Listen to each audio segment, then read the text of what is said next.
Hi there, Allison here with another Cab Franc du jour.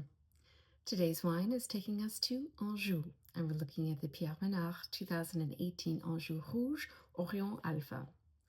Pierre Ménard comes from a family of vignerons based around the hamlet of Valette in the commune of Faye d'Anjou.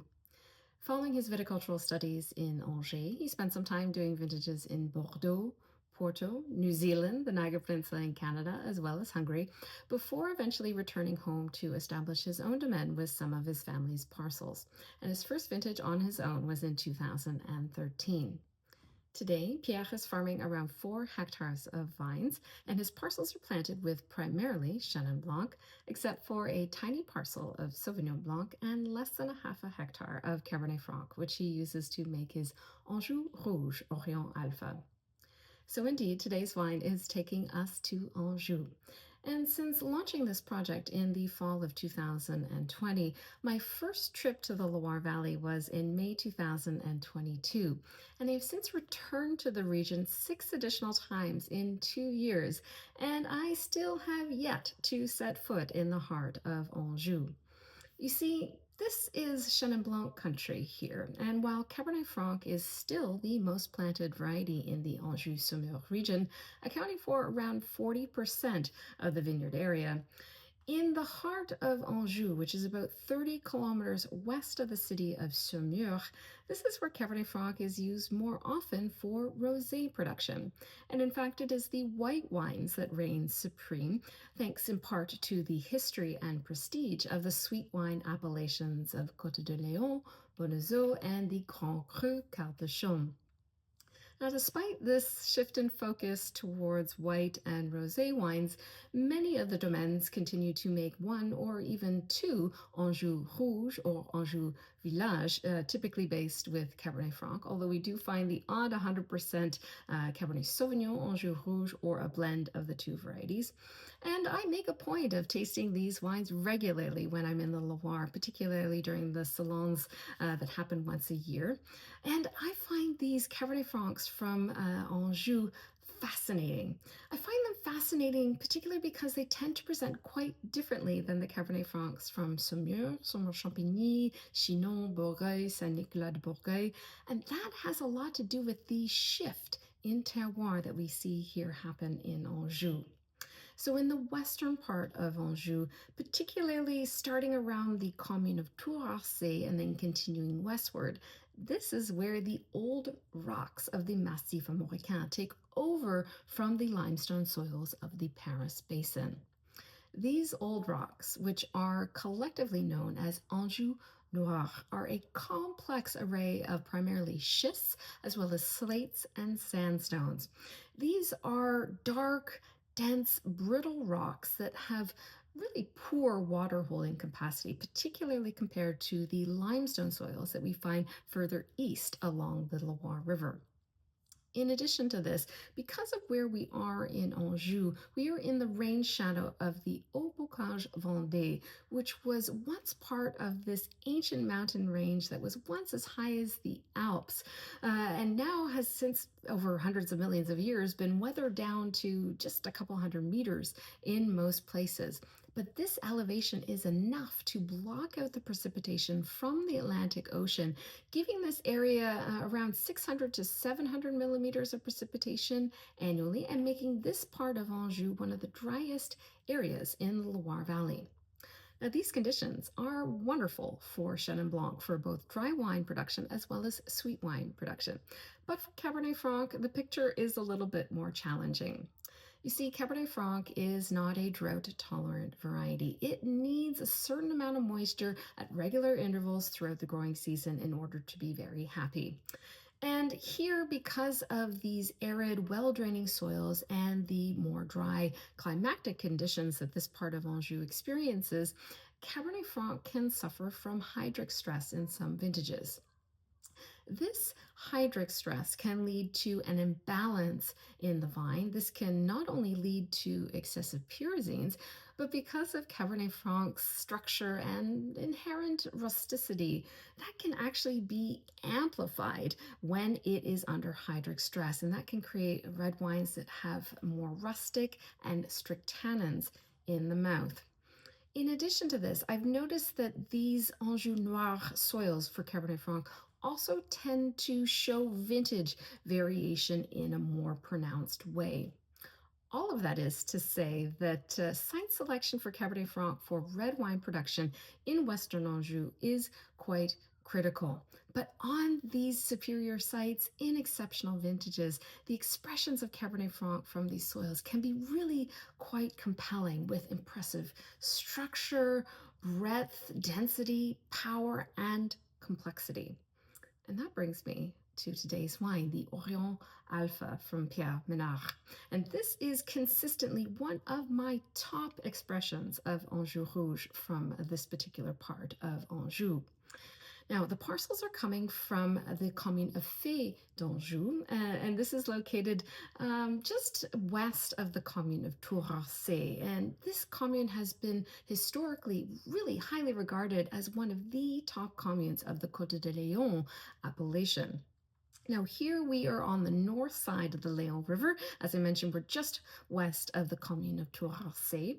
And the situation in terms of the commune here in the viticultural area is the vineyards start very close to the Layon River, and then they extend inland towards the north, towards this forested area to the north, where we find the Forêt of Beaulieu and the Forêt of Brissac to the northwest and northeast, respectively. Now, in terms of the topography of the commune, what we find here very close to the Layon River is this narrow band of very pronounced steep sloping vineyards. And the slopes actually can have any number of exposures. And then as you move inland towards the forested area to the north, the topography starts to flatten out a little bit. It still is a little bit undulating, but it tends to flatten out a little bit as you move northward. Now, in terms of the climatic conditions across the commune, as you move inland, things get a little bit cooler as you approach the forested area. And then that band of prime sloping vineyards very close to the Layon, this is where we find the warmest sites and the driest sites. Now, in terms of soils across Faye d'Anjou, we are dealing with a very complex array of Anjou Noir soils. But what dominates here is the Saint-Georges series of schists. As well, we will find pockets of sandstone and also some soils and rocks of volcanic origin, like rhyolite and spelite. Now, these soils of volcanic origin, they actually tend to be concentrated in the western part of Faye d'Anjou. And then the schists and sandstones, well, that's a little bit of a hodgepodge. It's a bit of a patchwork of those schists and sandstones. And I have yet to discover a real pattern as to which sandstones and schists we find where in this commune, and really throughout this particular part of Anjou. So all of that is to say that there is quite a lot of variation from vineyard to vineyard and parcel to parcel. Now, in terms of topsoil, what is consistent across Faye d'Anjou is we do find more silt-dominated topsoils here. So that's 40 to 60% silt content, with, of course, the odd pocket that has more sandy topsoils or more clay topsoils. And in general, the topsoils will be more shallow on that prime sloping vineyard area very close to the Layon. And then as you move inland towards the forested area, the topsoils get progressively deeper, and we tend to find a subsoil that is more clay dominant. Now, looking at today's wine and where the parcels are for Pierre Ménard's Orion Alpha, this is coming from a combined 0.38 hectares of vines from two different lieux-dits. And the lieux-dits are Valette and Clos de Maille.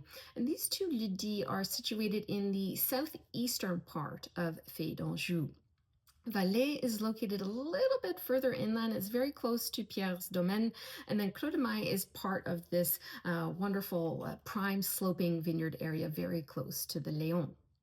Now, this pocket at Valette, it's about a 0.22 hectare parcel, and the vines were planted in 2008. And this parcel is situated more or less mid to upper slope. The parcel has a slight east-facing exposure. And in terms of soil, in this parcel, we find a little bit more clay mixed with quartz, and there's about 50 centimeters of topsoil. Then that is then followed by a schistous sandstone subsoil. Now at Clos de Maille, this is a 0.16 hectare parcel of Cabernet Franc vines. And these are pretty old vines. They were planted in the 1950s. And this parcel, as I mentioned, is part of this lieux-dit that is on this prime sloping vineyard area. And it's situated, the parcel of the Cabernet Franc is actually right next door to his parcels of Chenin Blanc. And we are more or less located at the upper part of the slope, so the very high top portion of the slope of Clos de Maille. And in terms of the soils in this parcel, we have a bit more of a sandy, silty texture, shallow topsoil again, and then the subsoil is this green to ochre schistous sandstone. Now, in terms of these parcels, Pierre shared with me that they are indeed very well adapted to Cabernet Franc and to making red wine in particular. He noted that Valette, because of the clay there, it actually doesn't experience hydric stress to the same degree of some other parcels, for example. And then because of the older vines and the consistency that older vines bring to the table at Clos de Maille, that parcel just seems to be very, very well adapted to red wine production. He also noted that these two parcels bring something a little bit different to this wine. So depending on the vintage, and notably in warmer vintages, the parcel at Valette brings a lot more power and breadth to his Anjou Rouge, while the Clos de Maille brings more aromatics and more of a floral profile to his Anjou Rouge. And in that way, these two parcels are quite complementary, which is why he blends them, because it creates a really balanced Anjou Rouge. Now, in terms of the winemaking for this wine, the fruit is all hand harvested, it is hand sorted, hand destemmed as well. And the fermentation is done with a natural pied de cuve, and the fermentation is in a 10 hectoliter stainless steel tank that is wider. So this choice for a wider 10 hectoliter stainless steel tank is intentional as opposed to one that is taller, because Pierre wants a higher skin to wine ratio during the fermentation. This means that he doesn't have to do as much work to get the level of extractions that he wants in this wine. So there's that contact of skin to juice is much higher. So what he'll do is he will do some punch downs at the very beginning of the fermentation just to release some juice, and then it's essentially maceration through infusion for the duration of the fermentation and post-fermentation maceration. The total time on skins is around 3 weeks. And then after the post-fermentation maceration, Pierre will then blend the free-run wine and press wine. And then the aging takes place in a combination of barrels as well as stainless steel. So it's about 3/4 in older barrels and 1/4 in stainless steel. And the aging is for around 9 to 10 months before bottling. Now, before I get into this wine, I should note that I have actually done a video previously on this exact wine, the 2018 Anjou Rouge, Orion Alpha. And this was a practice that I started to get into last year, was actually present a wine that I had previously presented in a video, to revisit it, to see how the wine has evolved. And it was a fun exercise that I started last year, so I thought I'd kick the year off with this Anjou Rouge, which I first tasted back in February of 2021. So let's see where this wine is at 4 years later. Okay, so on the nose is showing with a little bit more evolution naturally, but it is showing in this more dark fruited, kind of brambly, brooding kind of fruit profile. And it is much more dark fruited. There's a lot of depth to the nose.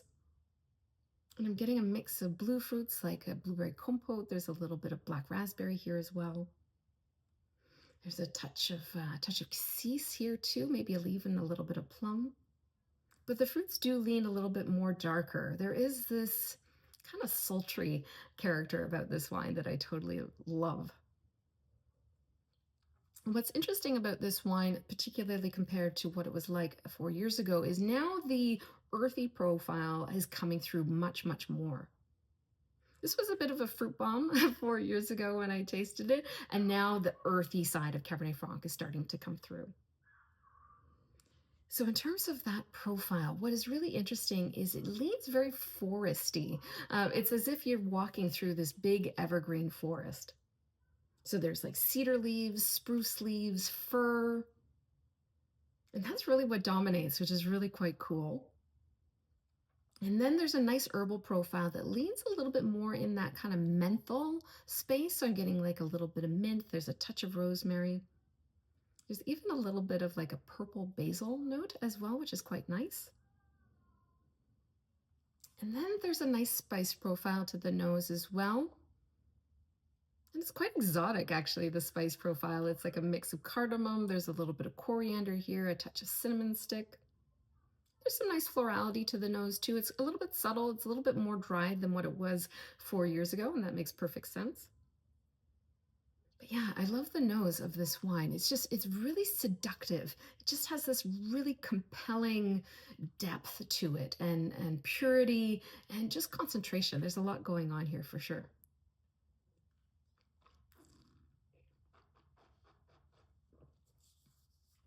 On the palate, I would say that the fruits come through bang on as they did on the nose. And the fruits and the earthy profile, I would actually say that the earthiness of this wine actually kind of punches forward a little bit more and comes forward a little bit more on the palate, which I really quite like. And this style or this way that Cabernet Franc evolves, particularly from these Anjou Noir soils, is very consistent. And one of the things that I've noticed in my tastings is that the wines, when they're young, always tend to present with a lot of flesh and a lot of fruit, which is really, really enjoyable. But then what happens is over time, they lose that baby fat. And then that's when I feel like the Cabernet Franc energy really, really starts to punch through. And it becomes more than just a kind of almost a generic red wine, but it becomes Cabernet Franc. It really assumes the identity of the variety with a little bit of age.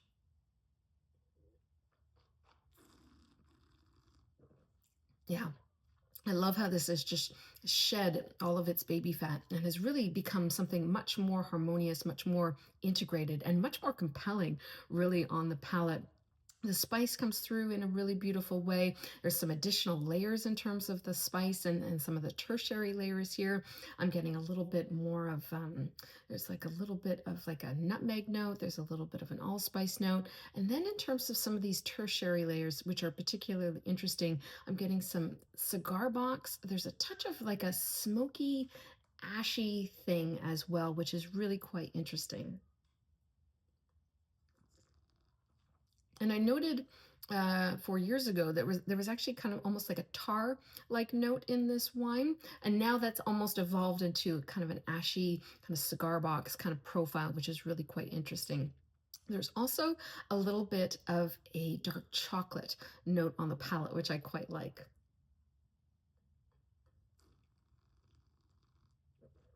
And the way that that dark chocolate note is working with the cinnamon stick, and then there's like a little bit of a chili flake thing going on, is creating this wonderful like Mexican hot chocolate like vibe in this wine mixed with the fruit. It's really quite lovely. In terms of the acidity, what is interesting about the acidity in this wine, as well as the examples of Anjou Rouge that I've tended tasted from these schistous soils, is the acidity presents much more subtly. So it's not as high toned, it's not as pronounced as the limestone soils. It doesn't kind of hit up here, it hits more down here. It's this more of this low reverberation, this low energy, but it's persistent. Like it's there, but it kind of just hits more subtly, and it tends to hit more towards the finish of the wine. Whereas on limestone, I tend to get this hit of acid and acidity really at the front of the palate, whereas I find that the way these schistous soils work with Cabernet Franc is the acid kind of creeps in towards the back and towards the finish of this wine. And this is pretty consistent on this wine. So there is this refreshing, mouth-watering, cleansing effect of the acidity. Now, in terms of the tannins are quite lovely. They're much more integrated. The tannins were quite pronounced 4 years ago. They have since softened quite a bit. They have a lovely velvety texture, beautiful kind of enveloping nature about them. There is a creaminess to this wine in terms of the overall texture.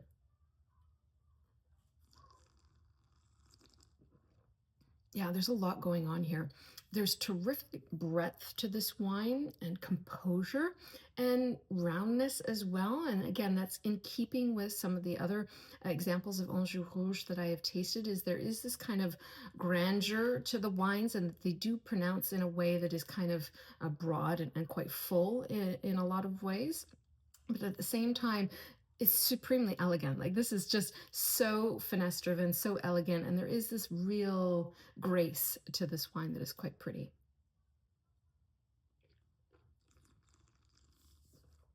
Yeah, super harmonious, really, really satisfying. There's a lot of length and persistence to this wine that make it just really, really lovely. And what is quite striking about this wine is there is this sense of kind of resolute character about this wine. There is a sturdiness about it that is quite unique. You know, I sometimes talk about verticality in some Cabernet Francs, particularly from the limestone soils of the Loire, but this has a different kind of verticality. It is broader, it's a little bit sturdier. You think of like a tree with its roots, like a very old tree with its roots well established. Like, this wine isn't going anywhere. Like, it does have this kind of upright character about it, but it is very, yeah, very resolute, very, yeah, sturdy in a way. It just has a firmness about it that is really quite profound. There is that kind of depth and persistence to this wine that I think is really, really, really impressive. And it's been a thrill to revisit this wine after 4 years. Really see how it's evolved. And like I said, this has been consistently one of my favorite expressions of Anjou Rouge over the years. And whenever I'm in the Loire Valley, this is one that I often open for people side by side with something from the limestone soils of Sommer-Champigny or Bourgogne or where have you, just to show the two side by side, because when you taste them side by side, it's obvious like how different these terroirs are and how different Cabernet Franc shows from the Anjou Noir soils versus the Anjou Blanc soils or the limestone soils. And it's really cool to taste them side by side. And this is consistently a benchmark for me to do that exercise with people and show them how different the expressions of Cabernet Franc can be from these two particular parts of the Loire Valley.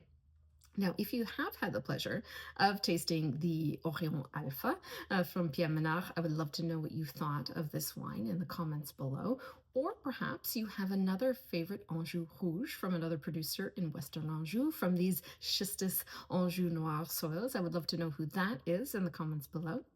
And of course, as always, I will be back again soon with another wine. Cheers.